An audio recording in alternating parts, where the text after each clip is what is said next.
Le Monde de Jamy revient ce mercredi 4 janvier 2023 à 21h10 sur France 3, avec une émission intitulée Éclairage, chauffage, transport, la France risque-t-elle le blackout? Et voici 5 infos cruciales à retenir de ce nouveau numéro. Depuis les années 90, Jamy Gourmaud est une personnalité importante de la télévision.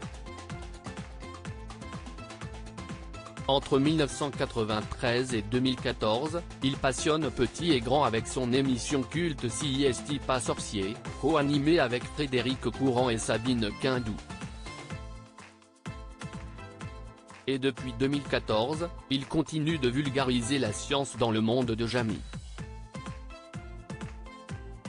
En 2021, il nous faisait par exemple découvrir les pouvoirs étonnants de la forêt avant de nous présenter les bons réflexes face aux grosses inondations ou de nous apprendre comment se forme le sable.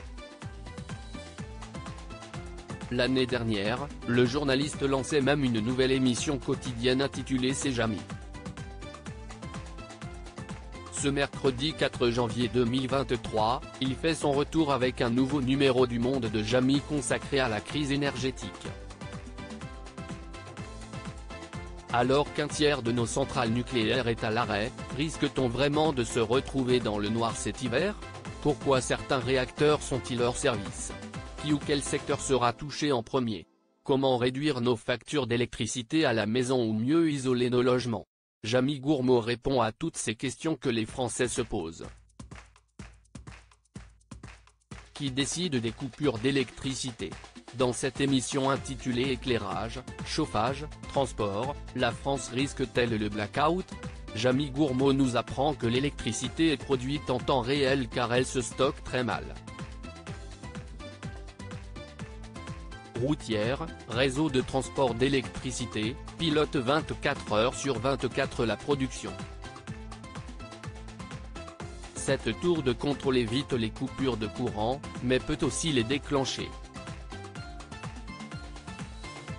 Dans les centres de contrôle, les dispatchers s'assurent que nous produisions autant d'électricité que ce que nous consommons.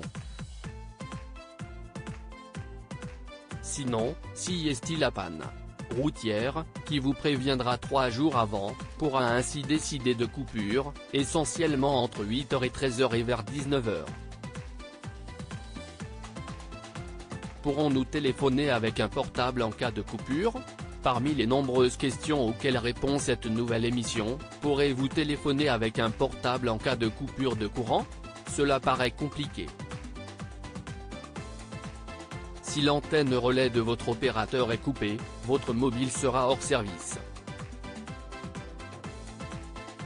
Et pour ceux qui fonctionnent, le réseau sera saturé. Certains sites auront toujours du courant en cas de coupure, plusieurs lieux seront perturbés comme les écoles, fermées pour une demi-journée.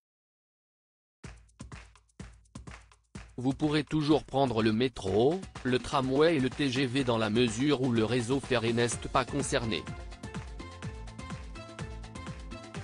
Mais les gares et les passages à niveau pourraient faire les frais d'une coupure, votre train sera annulé.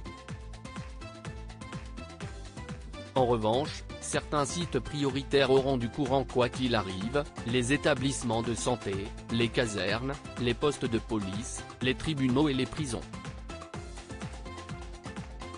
Les personnes à haut risque vital, comme celles sous respirateur artificiel, constituent un cas particulier.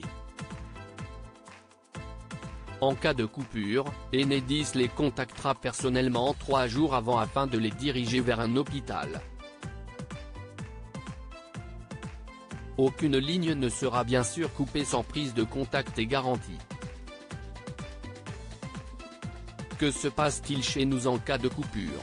S'il devait y avoir une coupure dans votre secteur cet hiver, sachez d'abord qu'elle interviendrait sur une période relativement courte de 2 heures.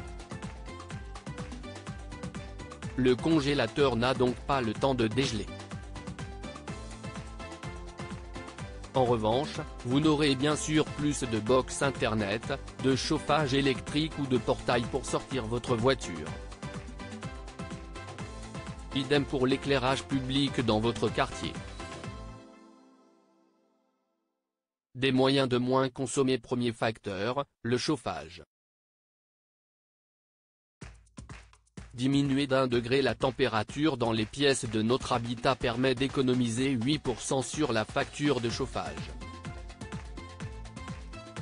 Et s'il est recommandé de baisser les radiateurs à 19 degrés Celsius dans la majorité de pièces, il est même préférable de descendre à 17 degrés Celsius dans les chambres pour améliorer la qualité du sommeil. Concernant l'eau, un réducteur de débit fixé sur le robinet peut être une bonne solution pour chauffer moins d'eau. Et une fois le robinet fermé, le remettre en position froid permet d'éviter les appels de puissance inutiles au chauffe-eau.